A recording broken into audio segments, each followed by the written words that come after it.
Okay, we'll be going live here shortly. Looks like we're live. All right, we're live. And this round we're just going to be doing a little Q&A session, little fishing updates from yours truly. You may hear a little noise in the background. That's my my fridge in the back. Anyways, these last few days I've been kind of out of pocket because, well, it's been really hot. Plus, I've been working the day job. But fortunately, it's TGIF Friday, and we're 1 week away to our trip to the coast, the Galveston coast. And yours truly is looking forward to maybe catching a fish or two, if not a shark or two, this round. But one thing I did want to show, I got a couple things in the mail, or at least coming in the mail. One that came in today, it's from our Partner Perks program that I was able to be a part of. I wonder if the light's working good here. Let me pop that open real quick. All right, got more lights. Yeah, from the Partner Perks program that I've been able to be part of. And what's cool about it is I got this some merch that was offered, and it's pretty tough sometimes to get in on them because they they go quickly. But this round I was able to get what they call a clapper. I'm not sure what it's called. Anyways, let me see if I can do this. YouTube channel. Got a little dry erase pen here.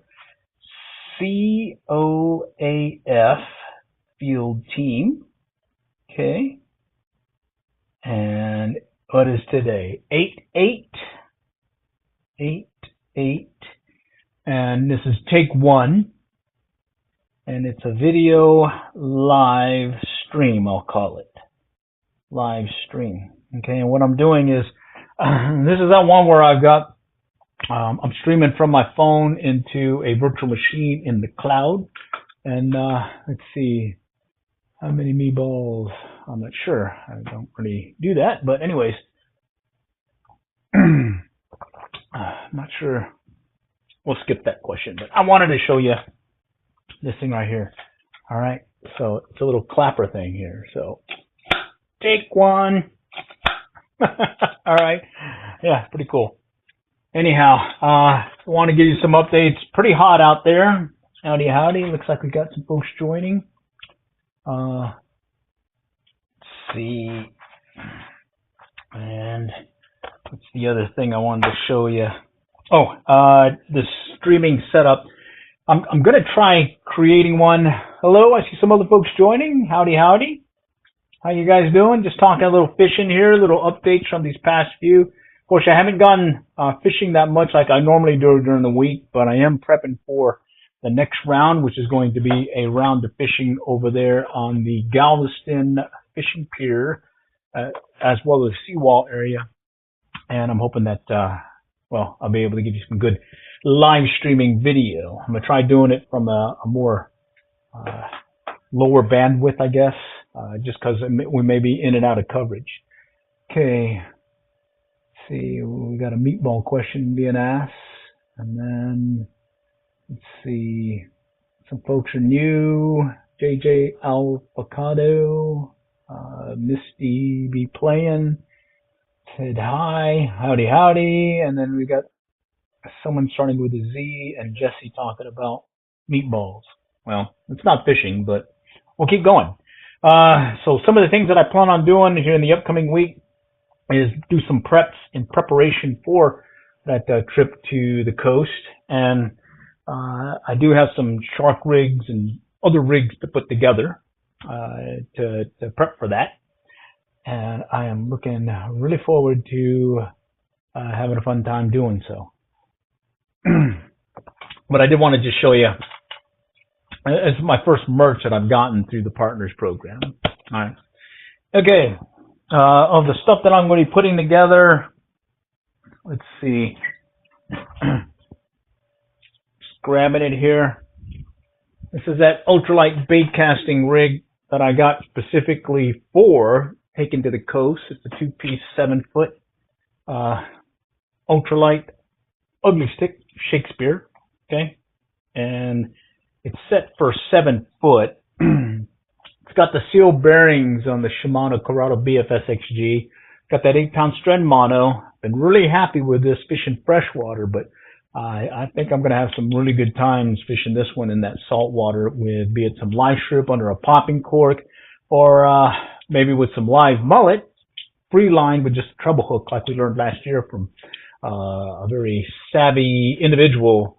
Showed us some good tips to try fishing under the lights when we're down there here in the next week or so. So if you guys are on the coast here in the next week, plan on being there next week of the 18th, either at the Cabelas Fishing Pier, hopefully fishing throughout the day, if not the tides, and then maybe some other places depending on what the schedule looks like. But we tend to stay on the pier because it's pretty cool fishing there.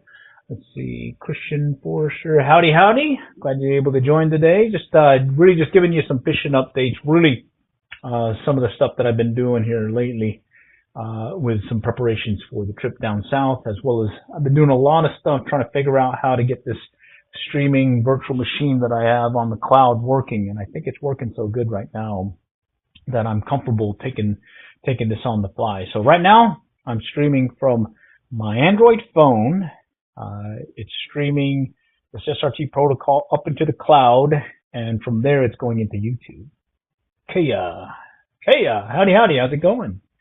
And really, what I like about this is could you open the song for me? What song?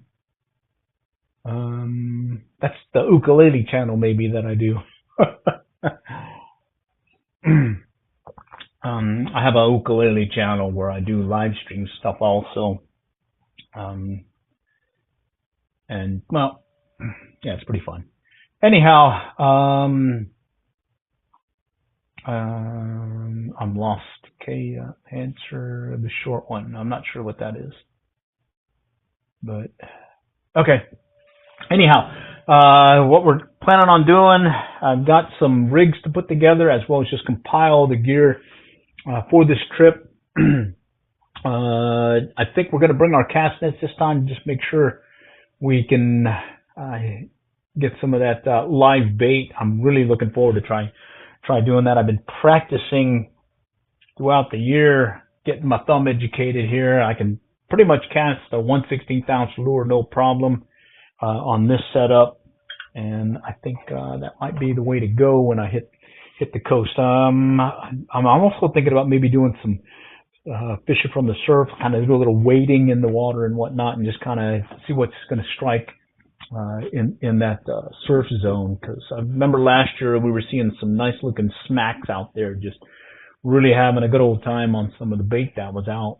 And hey, a good Spanish mackerel always can be some grilling time, if you know what I mean. All right. So that is what I'm going to be set up for. Let me go grab the boat rods that we'll be using, and maybe that might give you an idea how we set up things. Let's see. Where is it now? Okay. Right here. This is one of them. Just got it right here. Bear with me. Okay. Okay, here's the boat rods that we like using on the pier. Okay. Penn Squall 2, Squall 15. Okay. Doesn't have the level wind. You want to make sure you don't have the level wind. This is the one that you can crank and yank way out there, and I pretty much dropped down pretty close to the end of the spool, and yeah, I got some good fish out there. My fishing buddy got a 5-foot shark. I ended up, we weren't able to save the jaws on it. It didn't take well, but I got a tail mount for it. Let me grab that one. Got it right here. Little tail mount. Okay. Right here. Not bad, huh? 5-foot shark, black tip. Ended up doing pretty good with it. Pretty cool, huh? Little tail mount. I was going to have the jaws mounted here, but fortunately we didn't get that one to do like we needed to. All right. Which when you're getting them sun bleached and all that. You got to make sure that you do have them shaped well, or you could lose them, like in this case we did. All right, and I'll typically go with 50-pound mono right here. Sometimes 30, but pretty much 50-pound mono. I do like the stretchiness of the mono. Just kind of gives you a little, I guess, insurance or kind of leeway. It stretches, and so it kind of keeps you from getting a slack in the line at times. So it's a little bit more forgiving versus if you're going with braid and whatnot. And then I do have the weeder trim line that I use for making these shark rigs that I like using for fishing. So in fact, here, I'll go grab one of the shark rigs maybe. Hey, Ground Fog, how's it going? Good to see you again. Man, yeah, it's been a little bit tough getting out and about these past few days, and so got really caught up in the day job, got some work there to do, and then it got hot on us, so, yeah, that was fun. But I think I showed this earlier, but I definitely want to show you this. I got this little clapper now, or whatever, so I can look like, take one, see how I feel, team. Live stream. Alright, that came in the mail today, and then I do have it's a shirt that I got, that comes from our little, t-shirt thing. I ordered one of those so I can take down to the coast, and maybe you guys could recognize yours truly out there when I'm out fishing, and maybe I'll be able to hey, if you see me, shout out, you know, good stuff. All right, let me show you the shark rigs I'm putting together. All right, bear with me. All right, it's going to be way back in the back here. Okay. All right, here it is. I got it. Almost got it. Okay. Right here. All right. These are these homemade shark rigs that I make in preparation for every year, and let's see if I can give you an example of it. So what I like doing is I like using this Malin wire.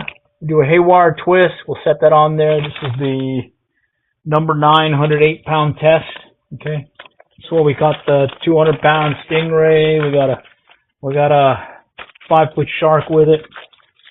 Let's see, and then I'll show you one of the rigs I made last year. That again, I'll probably make some more this year.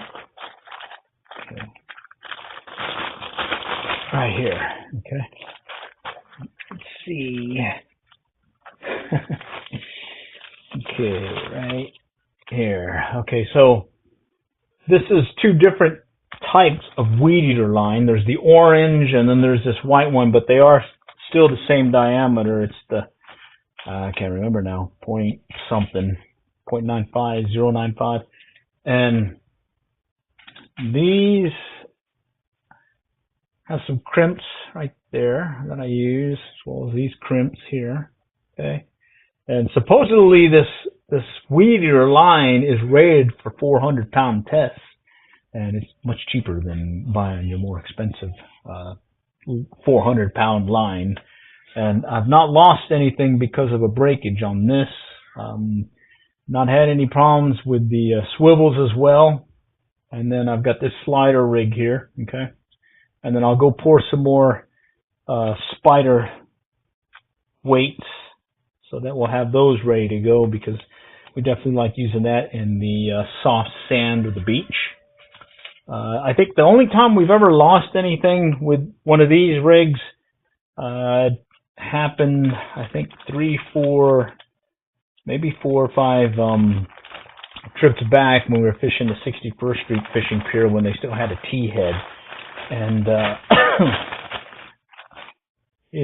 we normally do like a 3 to 4 foot trace leader, and this guy must have rolled on it and snapped the line, because in one moment we saw the rod bend, and then the line taken off, and then snap, went dead, went slack.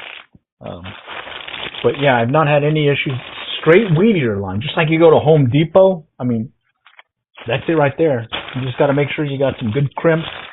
I used to do this one little crimping tool that wasn't as good as the one that I have now. The one that I have now has a more kind of like vice-like grip capability, so I can power down on a larger crimp, no problem, and have no issues with that. So we'll be using these circle hooks again. And again, the big thing about fishing the Texas coast here is if you are going to be fishing for sharks, you need to have non-stainless, so the hooks that rust, and they have to be non-offset. So the way to check it is to lay it down. Oh, they have to be circle hooks. The way to check it is lay it down on something flat, and it should not wobble on you. It should just lay flat onto the flat surface itself. So keep that in your back pocket if you're going to be fishing the Texas coast for sharks. All right? All right. I wonder how brutal it gets when cold. I don't know. I mean, I really haven't fished the cold weather with these weed eater lines because, well, it doesn't really get too cold over here, especially if you're on the coast. I fished way back when I was growing up on South Texas and fishing the Texas coast there. Yeah, there's some seasons where I just needed a windbreaker. I didn't even have to worry about having a heavy coat. I mean, we get some ice and snow every once in a while, but yeah, I remember fishing dead of winter and still be able to be a lot warmer than I am here in North Texas. All right, we'll go ahead and put this up real quick. Bear with me. I'm just going to throw it into my tackle box. Yeah, so our annual trip to the coast is coming up, and I did make some changes to the streaming format that I have. I may do a lower quality pixels and whatnot for this next round when I go to the coast, because we do run into some coverage issues, and that's one of the main reasons why I've been focusing on making sure I can stream using a 720p basically versus 1080, if not 4K. In fact, here, let me grab this. All right. Okay, so right now I'm streaming from my phone into the cloud, and I'm using my iPad to monitor the chat. Okay. And let's see, is the offset rule for swimmer wading safety or something like that? Yeah, I'm not sure what that. Yeah, I'm not sure why they went offset. Other than maybe it's better for the shark. I don't know. But I did get this mesh backpack. Okay, and in here is that USB tethered modem that's connected to a travel router. Okay, I've got it on a Cocoon Gridit, I think is what it's called. What do you call it? Gridit organizer. Yeah, that's probably best how to do it. And it fits really tight in here. If I can get it out, I want to show you what it can do. Oh wow, it's having a hard time here. See if I can get a better angle on it. I remember it was very tight, so I had to be careful with it. Okay. Oh, there we go. Okay, so there it is. So my plan is right there. This is the GLI Net Opal travel router. Got it connected to a power bank and a tethered USB modem. And this is what actually has the internet. It connects into the travel router. And then from there, I can do two things. I can connect my iPad using wireless. Additionally, I can, let's see, something weird just happened. Yeah, something weird just happened. No, we're still live. Okay. All right. Okay, yeah, it's still going. Okay. I can connect wirelessly with the iPad as well as this other phone that I have that is a dummy phone. It just works off of internet connection. I don't have a data plan or even a cellular plan with it anymore. It's an old Galaxy 5. All right. And because this is wireless capable, I can connect to the iPad as well as my phone. And this is what's going to allow me to maintain connectivity when it comes to staying in touch with you guys when I'm streaming. I'll be using my phone for most of the stream. I will do some video on the side with that Osmo Action camera. I got these other cameras here, the Hero 5 and the Hero 8, but I'm probably will just bring one as a backup just in case something happens. But I'll probably maintain the DJI Osmo Action 5 as my key camera. And then I am working on this. I'm not sure if it's going to be available for this trip, but I've got a Raspberry Pi, the Raspberry Pi 2 Model B, and I've got an old, Microsoft webcam.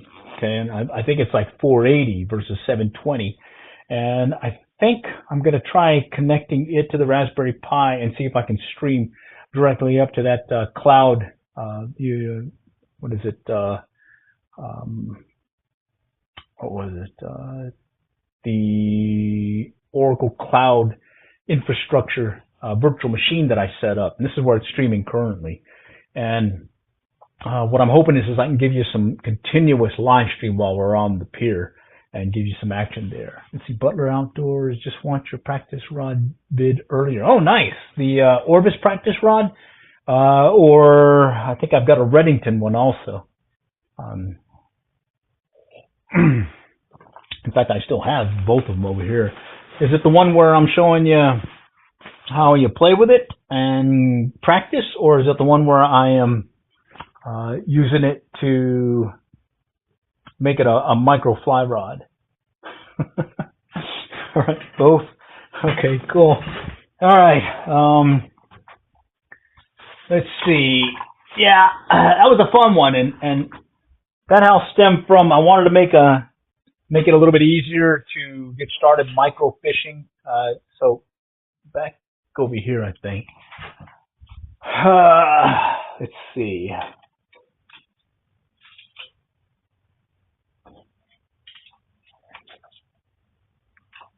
Okay, right here. Okay, so I first started out making these micro fly rods using two-piece fly rod, or actually it's a four-piece fly rod that broke. It was an 8-weight. I just kept the top two sections of it, and I use it. It's back over there. And then I got converted one of those pen rods into a little micro fly rod right here that actually collapses, okay, like so. I used to keep this in my work backpack, okay, and it's great for catching little guys as well as I caught some decent fish with it also, but it's great to just have and be ready to go, you know, especially if you're on the road somewhere, i.e. maybe on the road for work and whatnot. It's kind of nice having a little fly rod with you ready to go. But I kind of wanted to find out when I got one of these to practice, because I wanted to work on my roll casting. I went and got one of these Orvis practice casters. Okay, Orvis practice fly rod. Got this heavier yarn-like line that you can use to practice as a fly line. And it's a fun one to play with and whatnot. But then I was like, wait a minute.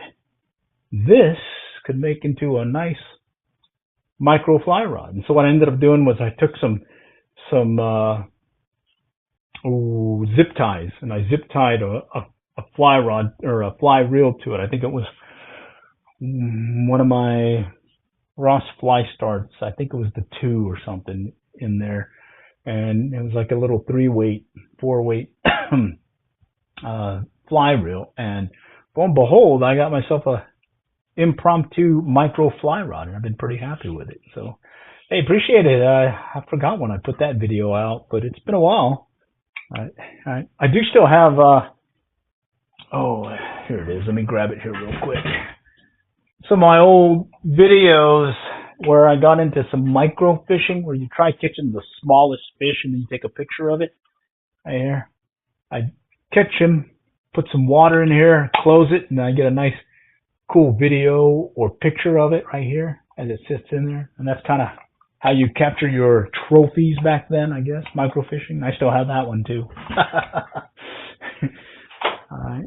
Bottom line, don't throw anything away. All right. I ordered the Reddington to play with. I have a little Ryzen. I'm going to stick on the end. Oh, nice. Give it a try. Yeah. Let's see. I still have that one too. That one comes with a heavier line, I believe. That is deceiving. In fact, I've actually used it to go fishing. Trying to remember though what I did with it. I think I have it somewhere. That's a fun rod setup. Let's see, I got it right here. Oh, in fact, it still has a fly rod on it, or fly reel. Grab it. Okay. Right here. Yeah, and it's still zip tied. Check it out. Woohoo! Okay. Little fly start 1. Okay, it's a little 3-weight, 4-weight. And let's see. I'm trying to remember. I think it's a, is it a 2-piece? Oh yeah, it's a 2-piece. Nice. Forgot about that. Yeah. All right. And it's from Reddington. I really like Reddington. I've got Reddington, Orvis, and Cabelas pretty much. Good amount of them now. And yeah, I've got a right there, little zip tie. And yeah, it's a fun rod. It's definitely fun. Okay, is one stiffer than the other? It's about the same. Just the Practicaster is shorter, definitely shorter. Let me grab it. I'll show you what I mean.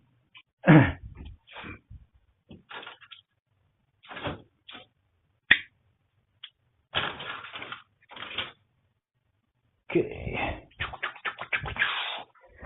So this one's lighter than this, and you can see right there the difference.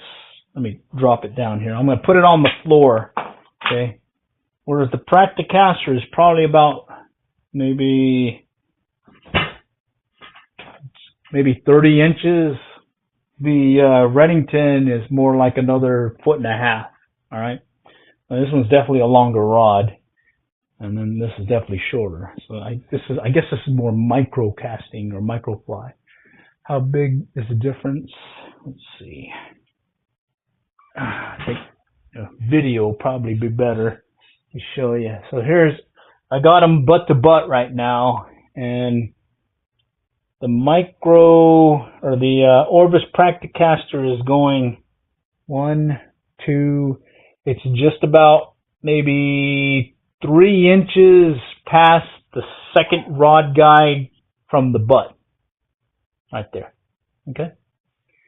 And then you've got another rod guide and the tip for the remainder. So let's see. All right, I think I got a ruler here. All right, here it is. Here's a ruler. Okay, so about a foot, about, let's see, 12, 3, about 15, 16 inches more. So yeah, it's a big difference. This is definitely smaller than the other. All right. Let's see. The other thing, micro fly rod wise, was right here. I got this one from Jen's Netcraft, and right here, you get one of these ice rod blanks.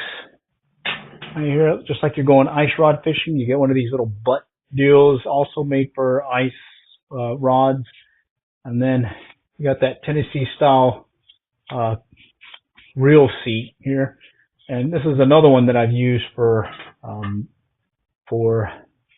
micro fly fishing. And this has got a very fast tip because it's an ice rod for ice rod fishing, you know, ice fishing right here.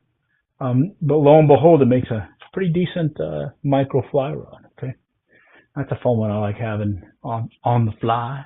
All right. All right. So hopefully that's giving you an idea. Certainly glad that folks are still checking out some of those old videos. So yeah, and I do fall back on these throughout the year. In fact, I do have a micro fly rod in my pickup right now as another backup rod in case. Hey, you never know when you're going to find some good waters to try fishing. All right. Yeah. So bottom line, the stuff that I have here, it may not be the latest and greatest, but I certainly have gotten very proficient at using the different rods and whatnot that I have here, to the point where I start just kind of cycling through stuff now. So throughout the year, you'll see me adjust and see me try different rods and whatnot.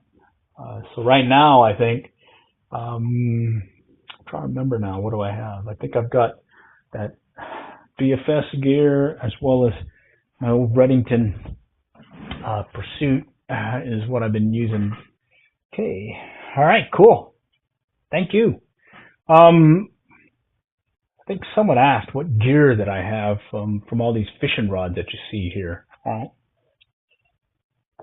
Well, I've got time, so let's go and show you. All right, so on this wall, you'll see a bunch of rods, okay? That top one is a tomato stake rod, okay? I just took some wine corks and decided to see what I can do with these bamboo stakes that you get at Home Depot. And I made one to fish as a spinning rod, all right? And I ended up catching some catfish and whatnot. I put it up there. It still works to this day. See, underneath that, it's an old Daiwa. Actually, I like buying them in pairs. It's a Daiwa, more like a downrigger rod that I used to use when I used to fish the Texas coast with the old pen reels. Let's see. Let me see if I can grab one of these. I got them buried in here. Okay, right here. And right here. All right. And this is the one that you can kind of, it goes backwards and forwards, like knuckle buster. So they'll run on you, and next thing you know, you're going to get hit in the knuckles with these. Okay. I use these. I did use them with some solid fiberglass ones back in the day, but they've since been broken, lost, retired. Oh no, retired now. Yeah, I don't have them. They I believe I broke them, or they got lost in one of the moves that I had over the years. All right, other stuff up there. Some more old Daiwa spinning reels. I got some Cabelas downrigger ones, or Bass Pro downrigger rods. I've got that Handing Magic L 6-foot rod, ultralight. I kind of don't use it as much, the 6-foot one right here. Instead, I use the 4. It used to be 4.5. Now it's 4 foot 3 inches. This is an old. Oh man, I forgot the name of it now, but it was a very popular rod back in California when I lived over there. I used them for surf perch, fishing the beach and whatnot. One piece. Oh, I can't even remember the name on it. It starts with a K, and it's the one that I got for my significant other, and I used it initially for catching surf perch. You basically take some sand fleas straight out of the surf. You just look for those little bubbly whatever holes or whatever's in the surf as the water recedes. Dig them up, grab you some sand fleas, put them on a hook, cast them out, and lo and behold, the surf perch love them. So I used to do that. Now that one's more like I think we mainly use that one for freshwater now. Yeah, and then underneath that is another one that I got from the Texas or from the Pacific Coast. It's a spinning reel boat rod, and I don't remember where I got it. And I put pen reel. I think it's like a 3000, 2000, 4000 series on it. It's that one right up there, one with the blue deal. All right. We used it last year when I took it to the coast because I just wanted to bring it back and be used. I got some other rods and all that, but I gave that to my son so he can use it because he also likes going fishing. Let's see. There's a mix of other rods and whatnot, mainly Cabelas, some of the Bass Pro Shop stuff, and old Shakespeare microcast that I use for ultralight bait casting. Over here, you'll see some larger rods, surf fishing rods, big surf rods and whatnot. So, yeah, I did a lot of surf fishing way back when we lived closer to the coast, both coasts, east and west. And then back over there is a bunch of old fly rods, fiberglass, as well as well, mainly fiberglass. Yeah. And then back over here, you'll see a bunch of rod tubes, and all of them have fly rods in it. And yeah, you can kind of guess what I like doing. I like pretty much fishing, but I do a lot of fly fishing for a lot of the stuff I do, as well as well, ultralight bait casting. All right. Okay. Let's see what else we got going on. Anyone have any questions? Definitely got some Q&A-ing going on, and I do like the engagement so far. I like that nice call out about the micro fly rods. Yeah, got that on a whim too. That was I forgot. I was surfing the net, and someone was selling a micro fly rod for some crazy price of like 140, 150 bucks, and I was like, I think I can make one. And I sure did make one using the pen rod at first, and then that broken two-piece fly rod. Anyhow, just want to touch base with y'all. Stay tuned. I'll probably try being out and about here in the next few weeks. I'll do some preps again for our run to the coast, and I am liking this streaming setup. It seems to be working a lot better than my previous streams. I think this secure, reliable, protocol, SRT, is doing really well. And I think I've got some good opportunity to get some good videos live streaming when I'm on the coast over here in the next few. So do stay tuned. I certainly welcome you guys joining, and we'll certainly talk fishing anytime, anywhere, and always talk about fishing. All right. If not, go fishing. Okay. All right. Appreciate you guys joining. All for now. Next time.